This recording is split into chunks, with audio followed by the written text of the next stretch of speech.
okay, but lots of people ask for a Jason Todd Winter Soldier one, and I was like, man, I could swore I've done that, and I have. I actually had to go through my list of, my master list. So I was like, okay, I'm not going to do that one again. I've had it happen a couple times before where I've been doing these sorts of things for almost, I think, 2 years now. So it's easy to not have gone back and gone through the 100 and some fights. And then I was like, have I done Nightwing Winter Soldier? You know, these are the two people who were initially sidekicks, who then became the main character for a little while. So I do this 3 and 9 criteria system. Again, if it's 5 to 4, the person with 5 ought to win this sort of battle. Doesn't mean it's a guaranteed victory, doesn't mean that it's going to be an absolute, walk in the park, that the person with the 5 out of 4 should win more often than not. If it's 6 to 3, that margin gets wider. Like, I think 5 to 4 is very close. It's a long fight. It's a tough fight. 6 to 3, it starts to get farther. 7 to 2, so it's like an exponential growth away from those two. Till it's essentially an asymptote, which of course would be 9 to 0. And my system is intelligence, fighting ability, strength, speed, durability. Durability is kind of, do you have a healing factor? Are you going to get tired? What's your stamina like? And vulnerability. This is, what sort of natural armor are you normally wearing? Energy projection. This is how good are you at range overall. Versatility. This is some of the other random other skills that you bring to the table. And last and not least, X factor. That is whatever additional skills that you bring that aren't inherently part in the other 8. So intelligence. Winter Soldier spent a lot of his time kind of brainwashed. He had a tremendous amount of Russian military experience, so he does know a lot when it comes to the way of assassination. He's fluent in multiple languages. Comparing that versus Nightwing. Nightwing essentially has all the intellectual capabilities of Batman. Even Bruce has said that the one person who he's most scared of when it comes to detective sense is Nightwing. Because Nightwing is right next to Batman when it comes to detective skills and when it comes to overall intelligence. He was trained by Batman to essentially be his replacement. So I'm going to have to give the intelligence edge definitely to Nightwing. A lot of it, of course, being too, he wasn't brainwashed during the time and doesn't have a tremendous amount of psychological trauma. Yes, watching your parents kill in front of you and then kind of being raised by a rich man who dresses up as a bat and fights crime at night, notwithstanding, that's a lot less traumatic than I was brainwashed by the Russians. Fighting ability.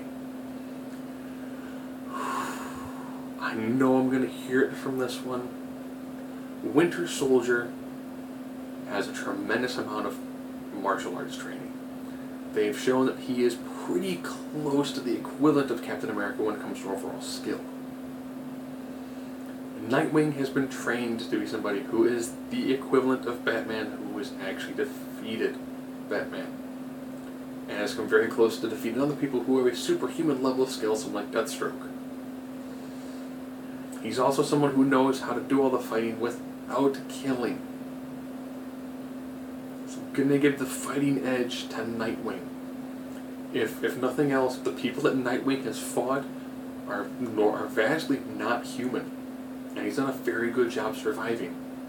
He's got a tremendous amount of skill taking on some of the much more stronger metahumans. And he's been able to do a really solid job during their combat with them. Strength. These two guys are both Olympic level athletes. However, Winter Soldier, cybernetic arm. That's going to give him a significant boost when it comes to strength. Speed.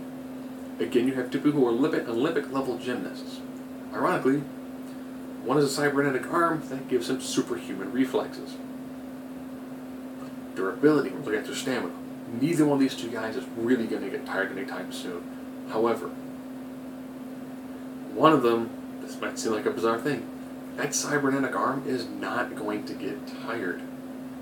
So you got somebody who's going to be running with one arm at a superhuman level consistently. I mean, if you remove the arm, it works by itself. So if you got one person who's going to be developing lactic acid and getting tired throughout the whole fight, versus someone who gets lactic acid, but not across his entire body, and have someone that's pretty much programmed to do whatever he wants it to do from a mental standpoint. See, these two guys get tired, that arm is not going to wear out at all. more at invulnerability. What sort of armor are they wearing? With this one, it's going to come down to the suit that Nightwing has on is one of the most technologically advanced suits that you actually can possibly wear. We're talking bullet resistant, relatively knife resistant, shock resistant. It's also resistant to electrical discharge. You know, he's wearing a suit that was initially designed with Bruce Wayne, the person who knows that his suit is going to have to absorb anything that he doesn't dodge. That suit is a tremendous suit. You know, the amount of damage and abuse that suit can take is ridiculous. You know, the stuff that Nightwing has survived because of that suit definitely does give him an edge when it comes to invulnerability. Yes, they're both humans, but one of them has much better gear when it comes to defensive capabilities. Energy projection. What are these guys like at range? You got a guy who doesn't like to use guns versus a guy who is very, very well versed in multiple styles of guns. Loves guns. Carries guns. Has a tremendous love of guns and knows how to use them. Versatility. This one, I'm actually going to give the edge on this one to Nightwing. Being that he was trained by Batman, gadget user. Nightwing, he's got gadgets on his belt and pockets in his wrists. He walks around with almost like a veritable treasure trove of gadgetry. He was trained by Batman to pretty much walk around with the equivalent of about a dozen Boy Scouts and Swiss Army knives on his body at all times. Regardless of what the situation is going to call for, he's probably got it somewhere. So he's going to walk around with an absolute treasure trove of things to help him out in the vast majority of situations. He might even have something that can take out a cybernetic arm. So now it comes down to X Factor. That one last thing that's not fully encompassed by all of these.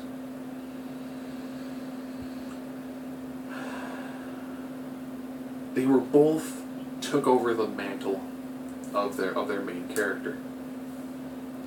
Bucky's Captain America was a little bit more violent. He didn't use the spherical shield. He used the more old school. He used the Golden Age shield that had a bit more of a point to it. He was the more vicious of the two. He used a gun. He wasn't above killing to get his point across. So he made that transition.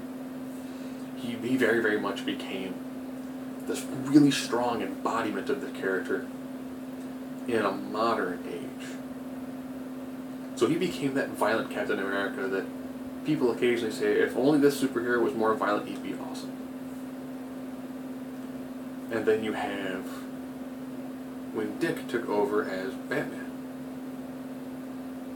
Bruce Wayne has said that he was a superior Batman because he had all of his skills but wasn't a brooding isolationist. He let people in.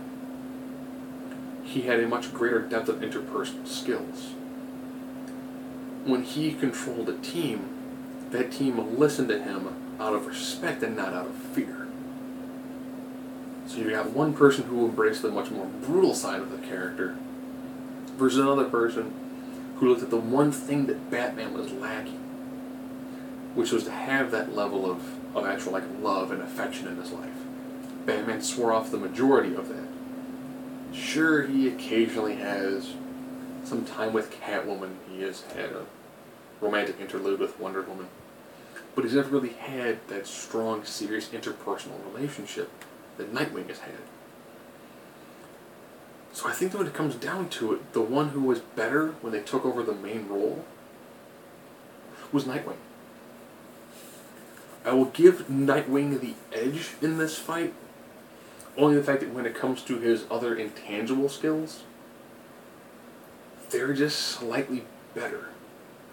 You know, for the Captain America, Bucky, he was a lot more of an isolationist. He was brought up in this way where he's mentally messed up. He doesn't have those great interpersonal skills. People tend to follow him because of his background, because of who he is, what he represents. So he very much carried on Captain America in a much more violent, modern era feel, where when Nightwing took over as Batman, he definitely did embrace more of the, I've got a family. You know, he took the darkness, he used that, but he also realized that if he was just that, he wouldn't have any friends. He wouldn't make anybody better. He wouldn't directly impact the lives of other people.